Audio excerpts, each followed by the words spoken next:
നെൽവയലുകളും നെൽകൃഷിയും ഇല്ലാതായിക്കൊണ്ടിരിക്കുന്ന നമ്മുടെ നാട്ടിൽ ഇനി പഴയതുപോലെ നെൽകൃഷി തിരിച്ചു വരുമോ? പലയിടത്തും വയലുകൾ കോൺക്രീറ്റ് കെട്ടിടങ്ങൾക്ക് വഴിമാറുമ്പോൾ ഇനി ഒരു തിരിച്ചുപോക്ക് അസാധ്യമാണെന്ന് നമുക്കറിയാം. എന്നിരുന്നാലും ഇപ്പോൾ നിലവിലുള്ള വയലുകളിലെങ്കിലും കൃഷി ഇറക്കാൻ നാം സന്നദ്ധരാവണം.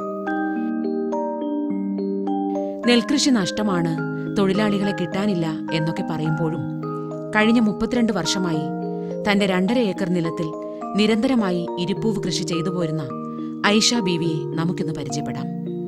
കൊട്ടാരക്കരയ്ക്കടുത്ത് പട്ടാഴി കുളക്കുടി ഏലായിലാണ് ഇവരുടെ കൃഷി. ഇവിടെ ഏത് ഏലായിലാണ് കൃഷി ചെയ്തിരിക്കുന്നത്? കുളക്കുടി ഏലായിലാണ് കൃഷി. നെൽകൃഷിയാണ്? നെൽകൃഷിയും പച്ചക്കറി കൃഷിയും ഒക്കെ ഉണ്ട്. എല്ലാം ഉണ്ട്. 2.5 ഏക്കർ നിലമാണ് നെൽകൃഷി.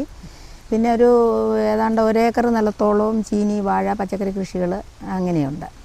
ഈ നെൽകൃഷി 2.5 ഏക്കർ 2.5 ഏക്കർ സ്ഥലമാണ്. ചേച്ചി ഒരുപാട് അനുഭവമുള്ള ഒരു നെൽകൃഷി ചെയ്തു വരുന്ന ഒരു കർഷകയാണ് നമ്മുടെ കൃഷി ഓഫീസർ പറഞ്ഞു.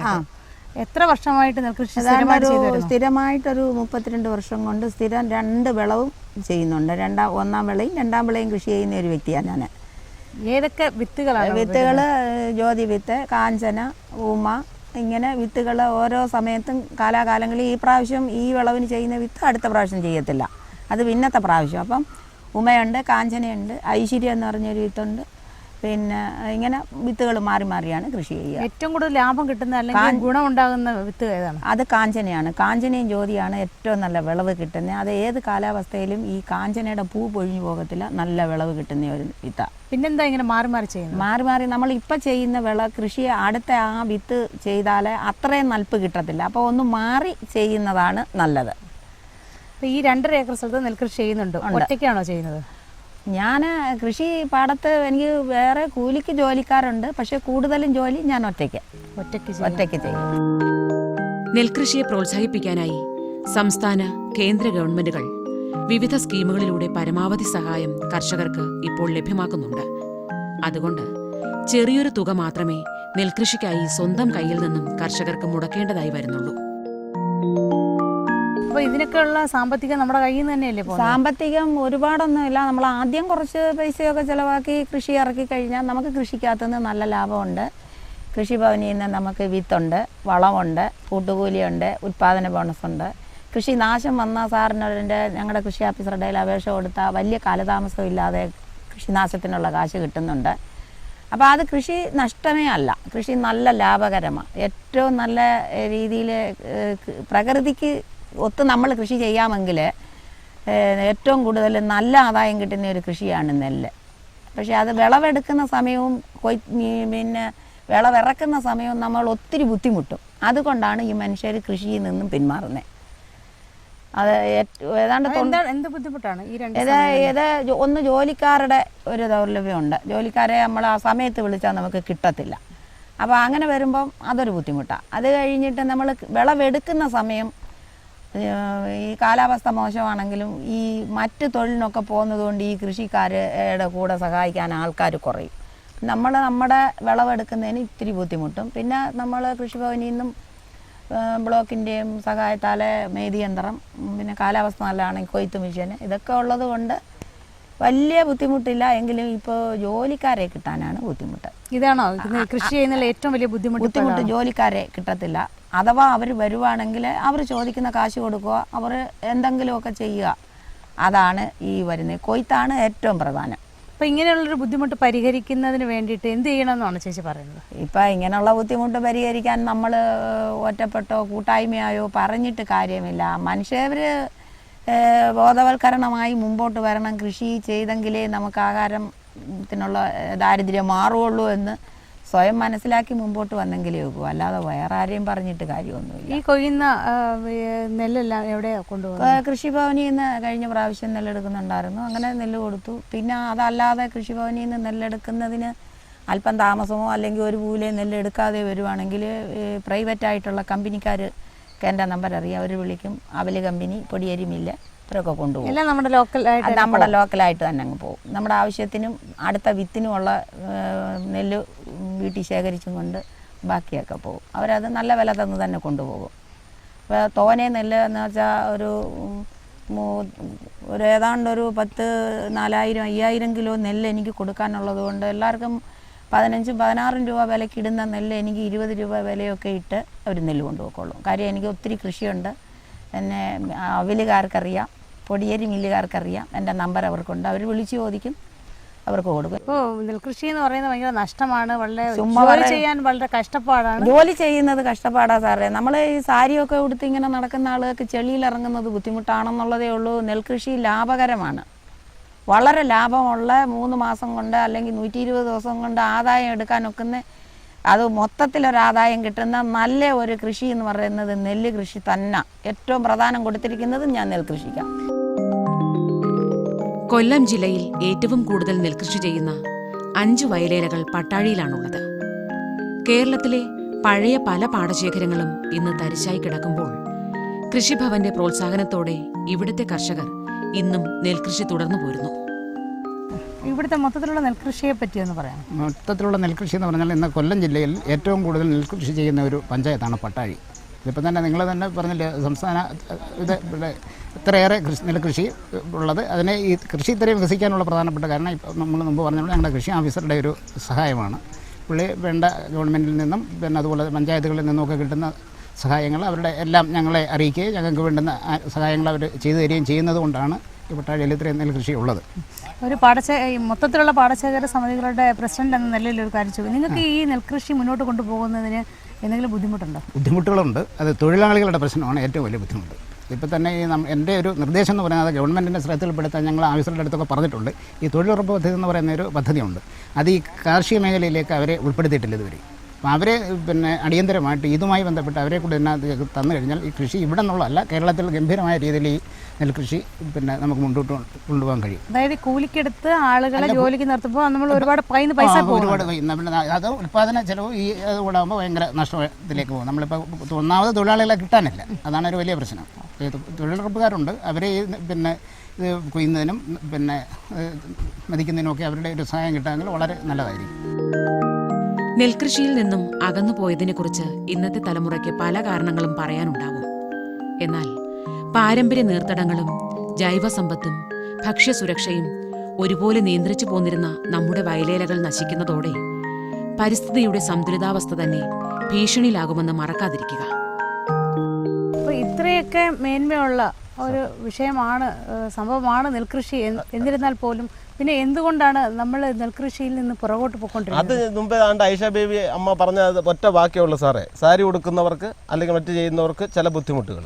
യഥാർത്ഥത്തിൽ ഇന്ന് തന്നെ ഇവിടെ യഥാർത്ഥ ഒരു പ്രശ്നമുണ്ട്. പട്ടാഴി ഗ്രാമപഞ്ചായത്തിൻ്റെ തൊഴിലുറപ്പുകാരുമായിട്ട് ഞാൻ ചില ശീതസമരത്തില്ല. കാര്യം എന്താ, നെൽപ്പാടങ്ങൾ കിളച്ചു കൊടുക്കണമെന്ന് പറയുമ്പോൾ, നെൽപ്പാടം ഒന്ന് ഒരുക്കി കൊടുക്കണമെന്ന് പറയുമ്പോൾ അവർക്ക് ബുദ്ധിമുട്ടാണ്. റോഡിലെ ഈ പിന്നെ പോച്ച ചെത്തിപ്പറിക്കാൻ അവർക്ക് താല്പര്യമാണ്. ഇത് വിളവെടുക്കുന്ന സമയത്ത്, വിളവിറക്കുന്ന സമയത്ത് അവർ യഥാർത്ഥത്തിൽ ഈ പാടത്തോട്ടൊന്ന് ഇറങ്ങണം എന്നുള്ളൊരൊറ്റ കാര്യം മാത്രമേ ഉള്ളൂ. അങ്ങനെ ഈ പാടത്തിറങ്ങി കൃഷിക്ക് വേണ്ടിയിട്ട് തൊഴിലുറപ്പുകാരെ ഉപയോഗിക്കാമോ? കൃഷിക്ക് വേണ്ടിയിട്ട് യഥാർത്ഥത്തിൽ നടീനിലും വിളവെടുപ്പ് ഒഴിച്ച് ബാക്കിയുള്ളാവുന്ന കൃഷിക്കൊക്കെ നെൽകൃഷിക്ക് ഒരു ഉപയോഗിക്കാമെന്നുള്ളതാണ് ഗവൺമെൻറ്റിൻ്റെ ഉത്തരവ്. വേണമെങ്കിൽ നമുക്ക് ഉപയോഗിക്കാവുന്ന കാര്യമേ ഉള്ളൂ. അപ്പോൾ ഇത് മാത്രമല്ല, ഇത് യഥാർത്ഥത്തിൽ ഇതെന്ന് പറയുന്നത് ആവശ്യാനുസരണം പൂട്ടി ചെയ്ത് വേണ്ടുന്ന രീതിയിലുള്ള ജൈവവളവും മറ്റു കാര്യങ്ങളൊക്കെ ചെയ്തപ്പം ഇതിനകത്ത് ഒരു ദിവസം 2 ദിവസം ഇറങ്ങി നടന്നാലും നമുക്ക് കാലിനോ കൈക്കോ ഒന്നും ഒരു ദോഷം ഉണ്ടാവത്തില്ല. അപ്പോൾ അതിനോടൊന്ന് കൂട്ടിയോജിപ്പിച്ച് പോകാനുള്ള ഒരു ബുദ്ധിമുട്ട്. അല്ലേ, ഇതിപ്പോൾ നെൽകൃഷി പുറകോട്ട് പോകുന്നത് ഇപ്പം ഒരു സാരി ഉടുത്തവർക്ക് വെള്ളത്തിലിറങ്ങാൻ പറ്റുന്നില്ല എന്നുള്ള ഒരു വിഷയം മാത്രമാണ്. അതല്ല, അത് യഥാർത്ഥത്തിൽ ഇന്നത്തെ സമൂഹം ഇതിൽ നിന്ന് പിന്തിരിഞ്ഞു പോവുക. അതിനകത്തൊരു പ്രധാനപ്പെട്ട കാര്യം എന്താണെന്ന് സാറേ എന്ന് ചോദിച്ചാൽ, 40 രൂപയ്ക്ക് നമുക്ക് മാർക്കറ്റിൽ അരി കിട്ടുന്നു. ഇത് അവർ ചിന്തിക്കുന്നില്ല. ഈ മാർക്കറ്റിൽ അരി കിട്ടുന്നത് പട്ടാഴിയെ പോലെ വേറൊരു സ്ഥലത്ത് ഉൽപ്പാദിപ്പിക്കുന്നതാണെന്ന് മനസ്സിലാവുന്നില്ല. അന്യ സംസ്ഥാനങ്ങളിൽ പല പിന്നെ പ്രസിദ്ധീകരണങ്ങളും പറയുന്നു, നെല്ല് കൃഷി ചെയ്തുകൊണ്ടിരുന്ന പാടങ്ങൾ മറ്റ് കൃഷിക്ക് വേണ്ടി മാറിക്കൊടുക്കുന്നു എന്ന് പറയുന്നു. അപ്പോൾ അങ്ങനെയാണെന്നുണ്ടെങ്കിൽ നാളത്തെ തലമുറയ്ക്ക് അന്നം മുട്ടുന്ന ഒരവസ്ഥയിലേക്ക് പോവില്ലേ സാറേ? അപ്പോൾ അതുകൊണ്ട് നമ്മൾ ഈ നിലം ഒരു നല്ല ശതമാനം നികത്തി കഴിഞ്ഞു. ഉള്ള നിലങ്ങളെങ്കിലും സംരക്ഷിച്ചു കൊണ്ടുപോകണം. ഭാവി തലമുറയിലേക്ക് നെൽകൃഷിയുടെ ആവശ്യകതയെക്കുറിച്ചുള്ള അവബോധം പകരാൻ നമുക്ക് കഴിയണം. എന്നാൽ മാത്രമേ പ്രകൃതിയെ അറിഞ്ഞു വളരാൻ അവർക്ക് സാധിക്കുകയുള്ളൂ. ഞാൻ ഇന്നലെ ഒരു സ്കൂളിൽ ക്ലാസ് എടുക്കാൻ പോയപ്പോൾ ഞാൻ പഴയ നുഖത്തെക്കുറിച്ചും പഴയ കലപ്പയെക്കുറിച്ചും പഴയ മരത്തെക്കുറിച്ചും പറഞ്ഞപ്പോൾ 10ാം ക്ലാസ്സിലും +2-നും പഠിക്കുന്ന കുഞ്ഞുങ്ങൾക്ക് അറിയില്ല. അപ്പോൾ ആ ഒരു അവസ്ഥയിലേക്ക് പോവുകയാണ്. കുഞ്ഞുങ്ങൾക്കറിയില്ല, പിന്നെ അതുപോലെ തന്നെ ഈ പച്ചക്കിളിയെ അറിയില്ല. അപ്പോൾ ഇതൊക്കെ ഈ പ്രകൃതിയിൽ ഈ നെൽകൃഷി ഉണ്ടായിട്ട് ഈ പഞ്ചായത്തിൽ എവിടെ നോക്കിയാലും അത്തരത്തിലുള്ള ആളുകൾ, അത്തരത്തിലുള്ള ഈ ജൈവ സമ്പത്തുകൾ ഉണ്ടാക്കുന്ന, പ്രകൃതിയുമായിട്ട് ജീവിക്കുന്ന, പ്രകൃതിയുടെ സന്തുലിതാവസ്ഥ കാത്തു സൂക്ഷിക്കുന്ന ധാരാളം ജീവജാലങ്ങളെ വരെ നമുക്ക് കാണാൻ കഴിയും. അല്ലെ, നെൽകൃഷിയെക്കുറിച്ച് ഇപ്പോൾ ഈ സാറ് പറഞ്ഞ പോലെ അത്രത്തുള്ള ഒരു ധാരണ പൊതുജനങ്ങൾക്ക് ഇല്ലാത്തത് കൊണ്ടായിരിക്കാം എന്ന് എനിക്ക് തോന്നുന്നു. അതല്ല സാറേ, ഇതിൻ്റെ ഇടയ്ക്ക് യഥാർത്ഥത്തിൽ ഈ കുറച്ച് 3-4 വർഷക്കാലത്തിന് മുമ്പ്, ഒരു 6-7 വർഷക്കാലത്തിന് മുമ്പ് യഥാർത്ഥത്തിൽ ഈ നെൽകർഷകർക്ക് വലിയ നല്ല രീതിയിലുള്ള പ്രോത്സാഹനങ്ങൾ കൊടുക്കാൻ ത്രിതല പഞ്ചായത്തോ മറ്റു ഭാഗത്തു നിന്നും വന്നില്ല. ആ സമയത്ത് നാളികേരത്തിനാണെങ്കിൽ നാളികേര വികസന ബോർഡും റബ്ബർ ബോർഡുകളും ഒക്കെ 10 മൂട് റബ്ബർ നടാൻ സ്ഥലമുള്ള സ്ഥലത്തും സഹായഹസ്തങ്ങളുമായിട്ടൊക്കെ ചെന്നപ്പം ആളുകൾ വിചാരിച്ച് അതാണ് നല്ലതെന്ന് വെച്ചിട്ട് അങ്ങനെയുള്ള ഒഴിഞ്ഞുപോക്കുണ്ടായി. നെൽപ്പാടങ്ങൾ നെൽകൃഷിക്ക് യഥാർത്ഥം ഒഴിഞ്ഞു. അത് യഥാർത്ഥത്തിൽ ആളുകൾ യഥാർത്ഥത്തിൽ ഇപ്പോൾ കൃഷി റബ്ബർ നട്ടിട്ട് 7 വർഷത്തിൻ്റെ ആദായം നല്ലതാണെന്ന തോന്നിയിലേക്ക് ഒരവസ്ഥയിലേക്ക് പോകുന്നു. ഇന്ന് റബ്ബർ വെട്ടിയ കർഷകരല്ല, ഇതൊരു തിരിച്ചുവരവാണ്. 20 വർഷത്തിന് മുമ്പുള്ള കാലാവസ്ഥ ഇപ്പോൾ വന്നിരിക്കുകയാണ് സാർ. അപ്പോൾ അത് വന്നു കഴിഞ്ഞപ്പോൾ റബ്ബർ നട്ട കർഷകൻ യഥാർത്ഥത്തിൽ പറ്റിപ്പോയത് എന്താണ്? ഈ വർഷം യഥാർത്ഥത്തിൽ ഒരൊറ്റ മാസം പോലും ടാപ്പ് ചെയ്യാൻ കഴിഞ്ഞില്ല. ഇവിടെ ഇപ്പോൾ സാറേ ഒരു കാലാവസ്ഥ പ്രതിസന്ധി ആണെങ്കിൽ ഇവിടെ എല്ലാവരും ആത്മാർത്ഥമായിട്ട് വിചാരിച്ചപ്പോൾ ഇത് ഇത്രയും കൊയ്യാൻ കഴിഞ്ഞില്ലേ? ഇത് യഥാർത്ഥത്തിൽ നന്ദൻപിള്ള ചേട്ടൻ്റെ കളിയിൽ കൊണ്ടുവച്ച് കഴിഞ്ഞാൽ നാളെ ഇത് നെല്ലായിട്ടും വയ്ക്കോലായിട്ടും മാറ്റാൻ കഴിഞ്ഞില്ലേ? ഇത് പിന്നെ 2 ദിവസം ഉണക്കിക്കഴിഞ്ഞാൽ അറയിലേക്ക് മാറ്റില്ലേ? ഇത് പിന്നെ ആവശ്യാനുസരണം എടുത്ത് പുഴുങ്ങി കുത്തിക്കഴിഞ്ഞാൽ അന്നമായില്ലേ? അപ്പോൾ അത്രയും നല്ല ഒരു കൃഷിയാണ് നെൽകൃഷി. ഇപ്പം ഒരു കൊഴിഞ്ഞുപോക്കലിന് ശേഷം പിന്നെ കർഷകർ ഈ നെൽകൃഷിക്കാർ തിരിച്ചു വന്നിട്ടില്ല. അവർക്ക് അത് തിരിച്ചു വരാനുള്ള ഒരു പ്രചാരണം ഈ നെൽകൃഷിയെക്കുറിച്ചുള്ള ഇപ്പോൾ സാറ് പറഞ്ഞ പോലുള്ള ഒരു ധാരണ അവരുടെ അടുത്ത് എത്തിയിട്ടില്ലായിരിക്കണം. ഉണ്ട് സാറേ. കഴിഞ്ഞ ഗവൺമെൻറ് കാലത്തും ഈ ഗവൺമെൻറ് കാലത്തും നെൽകൃഷിക്ക് ധാരാളം രീതിയിലുള്ള പ്രോത്സാഹനങ്ങൾ കൊടുക്കുന്നുണ്ട്. അതുപോലെ തന്നെ ത്രിതല പഞ്ചായത്ത് തന്നെ, ഇപ്പോൾ കൊല്ലം ജില്ലാ പഞ്ചായത്ത് തന്നെ ഇതിന് നെൽകൃഷിക്ക് വേണ്ടിയിട്ടൊരു പ്രത്യേക പദ്ധതികൾ തന്നെ തയ്യാറാക്കിയേക്കുക. അപ്പോൾ അത് പിന്നെ നടപ്പാക്കിയിട്ട് കൂട്ടായിട്ടുള്ള ബോധവൽക്കരണം, പിന്നെ ഇവരെ പോലെ നന്ദൻപിള്ള ചേട്ടനെ പോലെ, അതുപോലെ രാജശേഖരൻ പിള്ള ചേട്ടനെ പോലെ, ഐഷ ബീവിയെ പോലുള്ള അവരുടെ അനുഭവ സമ്പത്തുകളിലൂടെ പുതിയ തലമുറയ്ക്ക് പറഞ്ഞു കൊടുത്ത് കൂട്ടായ സംരംഭത്തിൽ കൂടെ അവരെ മുന്നിട്ടിറക്കി കൊണ്ടുവന്ന് പിന്നെ അവരോടൊപ്പം ഒക്കെ ഇത് നോക്കുകയും കാണുകയും ഒക്കെ ചെയ്യുന്ന രീതിയിലുള്ള ഒരു മനോഭാവം കൂടെ ഉണ്ടായിക്കഴിഞ്ഞാൽ പുതിയ തലമുറ ഈ രംഗത്തേക്ക് വരും എന്നുള്ളതിൽ തർക്കമൊന്നുമില്ല. സാറേ, പല പ്രസിദ്ധീകരണങ്ങളിൽ നിന്ന് കാണുന്നുണ്ട്. ഇവിടെ അടുത്ത് തന്നെ ഞാൻ മെനഞ്ഞാന്ന് കണ്ടതാണ്, മൈലം പഞ്ചായത്തിലെ കുട്ടികൾ നടീലിലേക്ക് ഇറങ്ങി, കരിയപ്പുറ പഞ്ചായത്തിലെ കുട്ടികൾ നെല്ല് നടാനായിട്ട് പോയി. ഇന്ന് എന്നോട് പറഞ്ഞിരുന്നത് കൊയ്ത്ത് ഞങ്ങളൊന്ന് കാണിക്കാൻ വിളിക്കണമെന്ന് പറഞ്ഞു. അപ്പോൾ പുതിയ തലമുറയ്ക്ക് താല്പര്യമായിട്ട് വരുന്ന ഒരു കാലഘട്ടത്തിലേക്കാണ് സാർ പോകുന്നത്. കൃഷിഭവന്റെ സഹായം എപ്പോഴും ഇവിടുത്തെ കർഷകർക്ക് ലഭിക്കുന്നുണ്ട്. ഒരേ നിരയിൽ ഞാറ് നട്ടുകൊണ്ടാണ് ഈ പാടത്ത് നെൽകൃഷിക്ക് ഇപ്രാവശ്യം തുടക്കം കുറിച്ചത്. ഇത്തരത്തിലുള്ള പല നൂതന സാങ്കേതിക വിദ്യകളും കർഷകർക്ക് പകർന്നു കൊടുക്കാൻ പട്ടാഴിയിലെ കൃഷിഭവൻ ഉദ്യോഗസ്ഥർ എപ്പോഴും ശ്രമിക്കുന്നു. കൃഷി അസിസ്റ്റൻ്റ് എന്ന നിലയിൽ ഇവരുടെ ഫീൽഡുമായിട്ടുള്ള ഒരു ബന്ധം എങ്ങനെയാണ്? നമ്മൾ കൃഷിക്കാർ ഓരോ കൃഷി ഇറക്കുമ്പോഴും നമ്മളോട് പറയും. പ്രത്യേകിച്ച് നെൽപ്പാടങ്ങളിൽ കൃഷി ഇറക്കുമ്പോൾ പാടശേഖര സമിതി നമ്മളുമായിട്ട് ബന്ധപ്പെടും. അപ്പോൾ ഇവിടെ തന്നെ ഞങ്ങൾ ഈ പാടത്തെ കൃഷി ഇറക്കിയപ്പോൾ ഞാനും ഓഫീസറും ഒക്കെ വന്നിരുന്നു. ജനപ്രതിനിധികൾ എല്ലാവരും വന്നിട്ട് ഇത് ലൈൻ പ്ലാന്റിംഗ് ആയിരുന്നു. അപ്പോൾ കൃത്യമായിട്ട് ഞങ്ങൾ ഇവിടെ വന്ന് ഞങ്ങളൂടെ നട്ട് ലൈനൊക്കെ പിടിച്ച് നല്ല കൃത്യമായിട്ട് അവർക്ക് നല്ലൊരു പ്രോത്സാഹനം, പ്രത്യേകിച്ച് നമ്മുടെ നന്ദൻപിള്ള ചേട്ടൻ നമ്മളുടെ എല്ലാ കാര്യങ്ങളും പറയുകയും നമ്മൾ വന്ന് അവരോടൊപ്പം തന്നെ നിന്ന് എല്ലാ കാര്യം ചെയ്തു കൊടുക്കുകയും ചെയ്യാറുണ്ട്. ഈ ലൈൻ പ്ലാന്റിംഗ് എന്ന് പറയുന്നത് ആത്മ പദ്ധതി പ്രകാരമുള്ള ഡെമോൺസ്ട്രേഷൻ പ്ലോട്ടാണ്. എന്താണ് അതിൻ്റെ പ്രത്യേകത? അപ്പോൾ നമ്മൾ കൃത്യമായിട്ട് ലൈൻ വന്നു കഴിഞ്ഞാൽ പിന്നെ നെല്ലിൻ്റെ എണ്ണം കുറച്ച് 1 അല്ലെങ്കിൽ 2 നെല്ല് വീതം നമ്മളിവിടെ നട്ടത്. അപ്പോൾ കൂടുതൽ ടില്ലർ കിട്ടും. ടില്ലറിയും കൂടി കഴിയുമ്പോൾ കൂടുതലായിട്ട് നമുക്ക് ഈൽഡ് കൂടുതൽ കിട്ടും. വരിയായിട്ട് നടുമ്പോൾ അതിനിടയിൽ നമുക്ക് കോണോമീറ്റർ എന്ന് പറഞ്ഞിട്ടൊരു വീഡിങ്ങിനൊരു യന്ത്രം നമുക്ക് ഉപയോഗിച്ച് പിന്നെ ഇടയിളക്കലും വീഡിങ്ങും ഒരുമിച്ച് ചെയ്യുക. അപ്പോൾ എയറേഷൻ കൂടുന്നു. ആ കള തന്നെ നമുക്ക് പിന്നെ വളമായിട്ട് മണ്ണിൽ തന്നെ ഒഴിഞ്ഞ് ചേർക്കാൻ പറ്റുന്നു. അപ്പോൾ അത് ലേബർ ഇപ്പം കൃഷിക്കാരന് തന്നെ വേണമെങ്കിലും ആ കാര്യം ചെയ്യാം. ഇതിനങ്ങനെ പ്രത്യേകിച്ച് പരിശീലനം വല്ലതും ലഭിച്ചിട്ടുണ്ടോ? ഈ ലൈൻ പ്ലാന്റിങ്ങിന് വേണ്ടിയിട്ട് കർഷകർക്ക് കൊടുത്തിട്ടുണ്ടോ? കർഷകർക്ക് നമ്മൾ പിന്നെ ആത്മായുടെ ട്രെയിനിങ്ങുകളൊക്കെ കൊടുത്തിട്ടുണ്ട്. നെൽകൃഷിയെ പ്രോത്സാഹിപ്പിക്കാനായി കൃഷിവകുപ്പ് വിവിധ പദ്ധതികൾ തയ്യാറാക്കിയിട്ടുണ്ട്. ഈ പദ്ധതികളെക്കുറിച്ച് കർഷകരെ ബോധവാന്മാരാക്കാനും അതുവഴി നെൽകൃഷിക്ക് പുതുജീവൻ നൽകാനും ഓരോ കൃഷിഭവനും ലക്ഷ്യമിടുന്നു. മേഡം ഇപ്പം നമ്മുടെ നാട്ടിൽ നിന്ന് നെൽകൃഷി അന്യം നിന്നുകൊണ്ടിരിക്കുകയാണ് അല്ലേ? അപ്പോൾ അങ്ങനെ ഒരു അവസ്ഥയിൽ ഇവിടുത്തെ പട്ടാഴിയിലെ ഈ കർഷകർ അപ്പോൾ വളരെ കാലങ്ങളായിട്ട് നെൽകൃഷി ചെയ്തുകൊണ്ടിരിക്കുന്നു മറ്റു കൃഷിയോടൊപ്പം തന്നെ. അപ്പോൾ ഈ നെൽകൃഷിയെ നിലനിർത്തുന്നതിനും ഇതിനെ കൂടുതൽ പ്രോത്സാഹിപ്പിക്കുന്നതിനും വേണ്ടിയിട്ട് നമ്മുടെ ഡിപ്പാർട്ട്മെൻറ്റ് തലത്തിൽ നിന്ന് ഇനി എന്തൊക്കെ ചെയ്യാൻ നമ്മൾ ഉദ്ദേശിക്കുന്നുണ്ട്? ഇപ്പോൾ ഒരു പുതിയ പദ്ധതി നമുക്ക് സാങ്ഷനായി വന്നിട്ടുണ്ട്. അതിൽ ഇൻഫ്രാസ്ട്രക്ചർ ഡെവലപ്മെൻറ്റ്. ഇപ്പോൾ പാടശേഖരം 5 ഹെക്ടറിൽ കൂടിയ ഏത് പാടശേഖരവും എടുത്ത് നമുക്കതിൻ്റെ ബണ്ട് സംരക്ഷിക്കാൻ അതിൻ്റെ ഏരിയ അനുസരിച്ച് നമുക്ക് വർക്കുകൾ, അതാണല്ലോ പ്രധാന പ്രശ്നം, മണ്ണിടിച്ചിലും ഒക്കെ. അതിനുള്ള പദ്ധതികൾ നമ്മൾ സ്കീം കൊടുത്താൽ നമുക്ക് സാങ്ഷൻ കിട്ടും. അത് നമ്മുടെ കൊല്ലം ജില്ലയ്ക്ക് അനുവദിച്ചിട്ടുണ്ട്.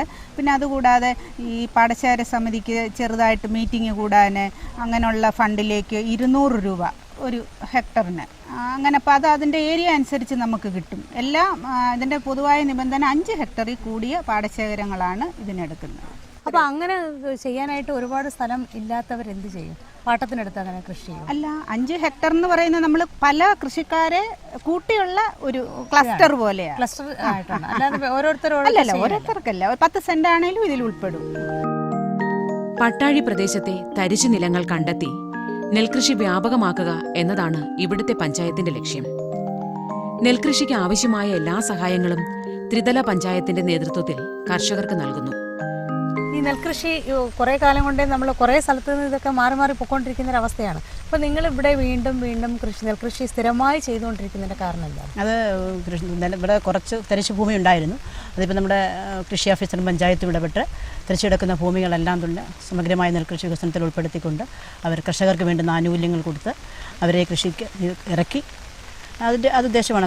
നെൽകൃഷി വികസനം തന്നെ എൻ്റെ ഉദ്ദേശം മെയിനായിട്ട്. അപ്പോൾ ഈ നെൽകൃഷി ഇങ്ങനെ തുടരെ നിങ്ങൾ ചെയ്തുകൊണ്ടിരിക്കുന്നത് കൊണ്ട് നിങ്ങൾക്ക് നഷ്ടം എന്തെങ്കിലും സംഭവിക്കില്ല? കൃഷിക്കാർക്ക് നഷ്ടം വരുന്ന രീതിയിലുള്ള ഒരു ഇതില്ല. കാരണം അവർക്ക് വിത്തും വളവും മറ്റ് കൃഷിയെ ഇതായിട്ടുള്ള എല്ലാ ആനുകൂല്യങ്ങളും കൃഷിഭവനും പഞ്ചായത്തും ഉൾപ്പെടെ കൊടുക്കുന്നുണ്ട് അവർക്ക്. അപ്പോൾ അത് നഷ്ടം എന്നൊരു ബോധം അവർക്ക് ഇതുവരെ ഉണ്ടായിട്ടില്ല. അതുകൊണ്ടാണ് തുടർന്ന് അവരിത് നടത്തിക്കൊണ്ടിരിക്കുന്നത്. പഞ്ചായത്തിൽ നിന്ന് എന്തൊക്കെ തരത്തിലുള്ള സഹായങ്ങൾ? പഞ്ചായത്തിന് വാർഷിക പദ്ധതികൾ ഉൾപ്പെടുത്തി കൃഷിക്ക് വേണ്ടുന്ന ഒരു സഹായങ്ങൾ ചെയ്തു. അത് വിത്തും വളവുമാണ് പ്രധാനമായിട്ട് ചോദിക്കുന്നത്. പിന്നെ ട്രാക്ടറുകൾ, മറ്റ് അവർക്ക് കൂട്ടു സാധനങ്ങൾ, എന്നുള്ള കാര്യങ്ങളെല്ലാം പഞ്ചായത്ത് നൽകുന്നുണ്ട്. ഇവർക്ക് എന്തെങ്കിലും തരത്തിലുള്ള ധനസഹായങ്ങൾ നിങ്ങൾ നൽകുന്നു? ധനസഹായങ്ങളുണ്ട്. അവർക്ക് പൂട്ടുന്നതിന് ഇപ്പോൾ കൃഷി യഥാർത്ഥത്തിൽ ട്രാക്ടർ കിട്ടിയില്ലെന്നുണ്ടെങ്കിൽ വാടകയ്ക്ക് എടുക്കാനുള്ള ധനസഹായങ്ങൾ നമ്മൾ കൊടുക്കുന്നുണ്ട്. പിന്നെ അതുപോലെ തന്നെ കൊയ്ത്തിന് ഇങ്ങനെയുള്ള കാര്യങ്ങൾക്കെല്ലാം നമ്മൾ ധനസഹായങ്ങളായിട്ട് കൊടുക്കുന്നുണ്ട്. ഇപ്പം നെൽകൃഷി ഇപ്പം അന്യം നിന്നുകൊണ്ടിരിക്കുന്നതിനെ കൊണ്ട് അതിനെ കൂടുതലായിട്ട് പ്രോത്സാഹിപ്പിക്കാൻ നമ്മുടെ സർക്കാർ തലത്തിൽ എന്തെങ്കിലും പ്രത്യേക പദ്ധതികൾ? അവർക്ക് കൃഷിയെ പറ്റിയുള്ള ക്ലാസ്സുകളും അവബോധങ്ങളും കൃഷി നമുക്ക് നിലനിർത്തിക്കൊണ്ട് പോകുന്നതിനെ പറ്റിയുള്ള കാര്യങ്ങളെല്ലാം അവർക്ക് ക്ലാസ്സുകൾ, സെമിനാറുകളൊക്കെ നടത്തുന്നുണ്ട്. നമ്മുടെ വയലേലകൾ വീണ്ടും കതിരണിയണമെങ്കിൽ കൃഷിയോടുള്ള നമ്മുടെ സമീപനം മാറണം. സ്വന്തം അധ്വാനത്തിന്റെ മഹത്വം നാം തിരിച്ചറിയണം. അപ്പോൾ ഇത്രയും ഒരു സ്ത്രീ ആയിട്ട് പോലും ഇത്രയും കഷ്ടപ്പെടാനും തയ്യാറായിട്ട് ഈ നെൽകൃഷി ഇത്രയും ലാഭകരമാണെന്ന് ഇപ്പോഴും പറഞ്ഞുകൊണ്ടിരിക്കുകയാണ്. ഇത്രയും പ്രതിസന്ധികളൊക്കെ തരണം ചെയ്തിട്ടാണ് കൃഷി ചെയ്യുന്നതെങ്കിൽ പോലും അങ്ങനെയുള്ള ചേച്ചിക്ക് ഈ പ്രേക്ഷകരോട് എന്താണ് പറയാനുള്ളത്? നെൽകൃഷിയെ ഇങ്ങനെ പ്രേക്ഷകരോടൊക്കെ ഞാൻ പറയുന്നത്, എല്ലാവരും എൻ്റെ കൂടെ മുന്നോട്ട് വരിക. എനിക്ക് കുറച്ച് പ്രായമായി, എൻ്റെ പിൻഗാമികളായിട്ട് എല്ലാവരും വരിക. അവരെ ഇത് ഒത്തിരി പരിശീലിപ്പിച്ച് കഴിഞ്ഞിട്ട് എനിക്ക് കാലവും നടക്കുകയല്ലോ. അപ്പോൾ അവർ വരിക. നമ്മുടെ കൊളക്കുടി ഏലയാണ് എൻ്റെ ഏല. ആ ഏലയിൽ എല്ലാവരും കൃഷി ചെയ്യുക. അതിന് ഞങ്ങളുടെ കൃഷി ഓഫീസർ പെണ്ണുങ്ങളെ അടുത്തവരുടെ കാര്യങ്ങൾ പറയുമ്പോൾ സംഘടിപ്പിച്ച് തരികയും ഞങ്ങളങ്ങനെ കൂട്ടായ്മയായി കൃഷി ഉണ്ടായിരുന്നു. ഈ ആണ്ടത്തെ കാലാവസ്ഥ മോശം കാരണമാണ് ആ കൂട്ടുകൃഷിയിൽ അവർ നിന്നില്ല. എൻ്റെ ഈ 2.5 ഏക്കർ നിലം കൂടാതെ കൂട്ടുകൃഷിക്കകത്ത് കൂട്ടി സാറിൻ്റെ സഹായത്തോടെ പെണ്ണുങ്ങളെയും കൂട്ടി ഞങ്ങൾ ഏല പാട്ടത്തിനടുത്ത് കൃഷി ചെയ്യുന്ന ഒരു സംവിധാനവും കൂടി ഉണ്ടായിരുന്നു. ഇതിപ്പോൾ ഈ കാലാവസ്ഥ മുഖേനയാണ് അത് ചെയ്യാഞ്ഞത്. പിന്നെ പെണ്ണുങ്ങളെ കുറച്ച് കൂട്ടുന്നുണ്ട്. പിന്നെ പെണ്ണുങ്ങൾക്ക് തൊഴിലുറപ്പും മറ്റു കാര്യങ്ങളും വണ്ടി ഓഫീസും ഒക്കെ ഉള്ളത് കൊണ്ട് അവർ പുറമോട്ട് പോകുന്നുണ്ട്. എങ്കിലും അവരെ മുമ്പോട്ട് കൊണ്ടുവരുന്നുണ്ട്. അപ്പം ഈ 2ാം വിളയ്ക്ക് മിക്ക നിലങ്ങളും അങ്ങനെ ഓരോ സംഘടിതമായിട്ട് ആൾക്കാരെ കൂട്ടി ഞങ്ങൾ കൃഷി ചെയ്ത്. അപ്പോൾ ചേച്ചിയുടെ ഈ ഒരു ആത്മവിശ്വാസം ഈ കണ്ടുകൊണ്ടിരിക്കുന്ന പ്രേക്ഷകർക്കും ഒരു പ്രോത്സാഹനമാണ്. ആകട്ടെ.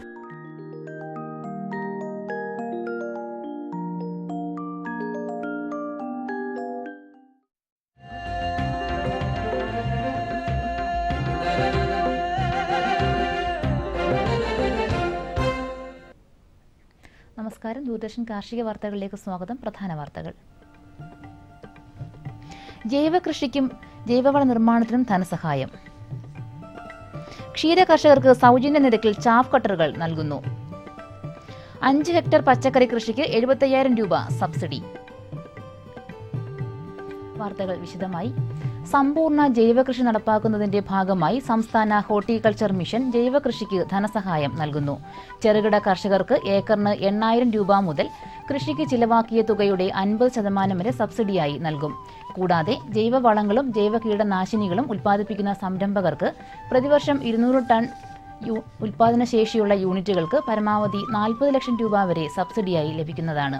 കൂടുതൽ വിവരങ്ങൾക്ക് സംസ്ഥാന ഹോർട്ടികൾച്ചർ മിഷൻ ഓഫീസുമായി ബന്ധപ്പെടേണ്ടതാണ്. ബന്ധപ്പെടാവുന്ന ഫോൺ നമ്പർ 047123300856. തെങ്ങിൽ നിന്നുള്ള നീര ഉൽപ്പാദനവുമായി ബന്ധപ്പെട്ട ടെക്നിക്കൽ ട്രെയിനിങ്ങിന് തെരഞ്ഞെടുക്കപ്പെട്ടവർക്ക് 25-ാം തീയതി മുതൽ നീലേശ്വരം ഫാമിൽ പരിശീലനം നൽകുന്നു. 10 ദിവസമാണ് പരിശീലനം. കൂടുതൽ വിവരങ്ങൾക്ക് പ്രോഗ്രാം കോർഡിനേറ്ററുമായി ബന്ധപ്പെടാവുന്നതാണ്. ബന്ധപ്പെടേണ്ട ഫോൺ നമ്പർ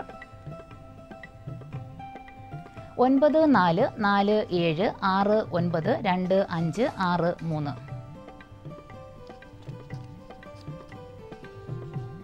കട്ടിയുള്ള പുല്ലും മറ്റു തീറ്റകളും കന്നുകാലികൾക്ക് മുറിച്ചു നൽകുന്നതിന് വേണ്ട ചാഫ് കട്ടറുകൾ Kerala livestock development board ക്ഷീര കർഷകർക്ക് സൗജന്യ നിരക്കിൽ നൽകുന്നു. കൈകൊണ്ട് പ്രവർത്തിപ്പിക്കാവുന്ന 6,800 രൂപ വിലയുള്ള ചാഫ് കട്ടർ 3,050 രൂപയ്ക്ക് ക്ഷീര കർഷകർക്ക് ലഭിക്കും. 5 ടൺ സംഭരണ ശേഷിയുള്ള സൈലേജ് പിറ്റ് സ്വന്തമായി നിർമ്മിക്കുന്ന ക്ഷീര കർഷകർക്ക് 20,000 രൂപ വിലയുള്ള ചാഫ് കട്ടർ KLD ബോർഡ് സൗജന്യമായി നൽകുന്നതാണ്. അംഗീകൃത ക്ഷീര സഹകരണ സംഘങ്ങളിൽ പാൽ നൽകുന്നവരായിരിക്കണം അപേക്ഷകർ. കൂടുതൽ വിവരങ്ങൾക്ക് ബന്ധപ്പെടാവുന്ന ഫോൺ നമ്പർ 9446004284.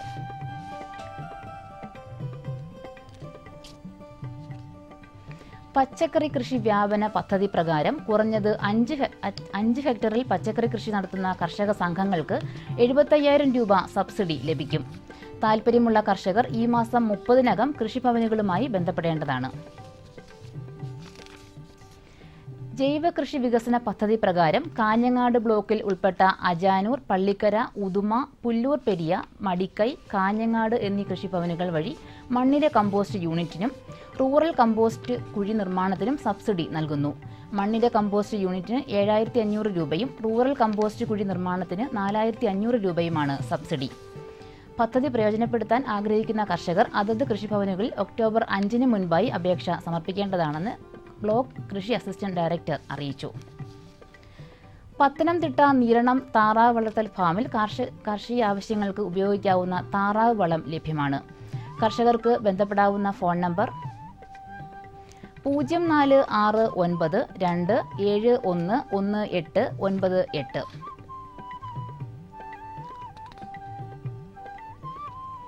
കൊല്ലം ജില്ലയിൽ കൃഷിവകുപ്പിന്റെ നേതൃത്വത്തിൽ കൃഷിഭവനുകളിലൂടെ കുറിയ ഇനം തെങ്ങിൻ തൈകൾ വിതരണത്തിന് തയ്യാറായിട്ടുണ്ട്. തെങ്ങിൻ തൈകൾ ആവശ്യമുള്ള കർഷകർ കൃഷിഭവനുകളിൽ പേര് രജിസ്റ്റർ ചെയ്യണമെന്ന് കൊല്ലം ജില്ലാ പ്രിൻസിപ്പൽ അഗ്രികൾച്ചറൽ ഓഫീസർ അറിയിച്ചു. റാന്നിയിൽ കാർഷിക സേവന കേന്ദ്രം ഒക്ടോബർ 5-ന് പ്രവർത്തനം ആരംഭിക്കും. കാർഷിക എഞ്ചിനീയറിംഗ് വിഭാഗവുമായി ബന്ധപ്പെട്ട് കൃഷിവകുപ്പ് നടപ്പിലാക്കുന്ന സേവന കേന്ദ്രത്തിന്റെ പ്രവർത്തനം റാന്നി ബ്ലോക്കിലെ 9 പഞ്ചായത്തുകളിൽ ലഭിക്കും. ടില്ലർ, കുരുമുളക്, കൊപ്ര ഉണക്കു യന്ത്രങ്ങൾ, ട്രാക്ടറുകൾ, തെങ്ങ് കയറൽ യന്ത്രം, മരുന്ന് തളിക്കൽ യന്ത്രം എന്നിങ്ങനെ യന്ത്രവൽകൃത കൃഷിയിൽ സഹായം നൽകാനുള്ള 15 പേരുടെ കർമ്മസേന ഈ കേന്ദ്രത്തിൽ നിന്ന് കർഷകർക്ക് ലഭിക്കും. കാർഷിക സേവന കേന്ദ്രത്തിന്റെ സഹായം ആവശ്യമുള്ള കർഷകർക്ക് വിളിക്കാവുന്ന ഫോൺ നമ്പർ 0473 526 5224.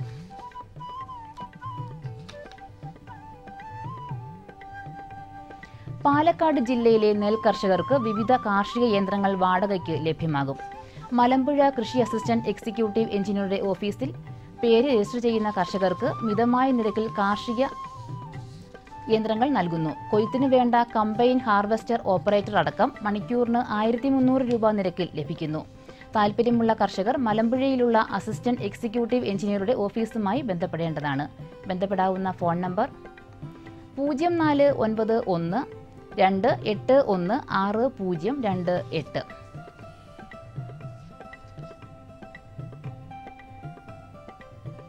കമ്പോള നിലവാരം. റബ്ബർ RSS 4 ക്വിൻ്റലിന് 18,100 രൂപ, റബ്ബർ RSS 5 ക്വിൻ്റലിന് 17,700 രൂപ, വെളിച്ചെണ്ണ ക്വിൻ്റലിന് 8,200 രൂപ, കൊപ്ര ക്വിൻ്റലിന് 5,640 രൂപ, കുരുമുളക് ക്വിൻ്റലിന് 42,200 രൂപ, ജാതിക്ക തൊണ്ടോട് കൂടിയത് കിലോയ്ക്ക് 350 രൂപ, ജാതിക്ക തൊണ്ടില്ലാതെ കിലോയ്ക്ക് 650 രൂപ. കമ്പോള അവലോകനം.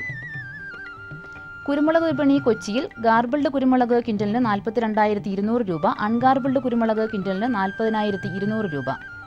കുരുമുളക് വിപണി കൽപ്പറ്റയിൽ ചേട്ടൻ കുരുമുളക് ക്വിൻ്റലിന് 40,000 രൂപ, വയനാടൻ കുരുമുളക് ക്വിൻ്റലിന് 40,500 രൂപ. കൊപ്ര വിപണി കോഴിക്കോട് ക്വിൻ്റലിന് 5,825 രൂപ, തളിപ്പറമ്പ് 5,200 രൂപ, കാസർഗോഡ് 5,000 രൂപ. വെളിച്ചെണ്ണ വിപണി കണ്ണൂർ ക്വിൻ്റലിന് 8,600 രൂപ, കോട്ടയം 8,800 രൂപ, ആലപ്പുഴ 8,150 രൂപ. കാലാവസ്ഥ. കണ്ണൂർ കൂടിയ താപനില 32.4 ഡിഗ്രി സെൽഷ്യസ്, കുറഞ്ഞ താപനില 23.4 degree Celsius. Kozhikode 32.7, 23.8. Kochi 31.6, 23.2. Alappuzha 30.4, 23.8. Punalur 32.5, 21.6. Thiruvananthapuram 32, 24 degree Celsius. കാർഷിക വാർത്തകൾ സമാപിച്ചു. നമസ്കാരം.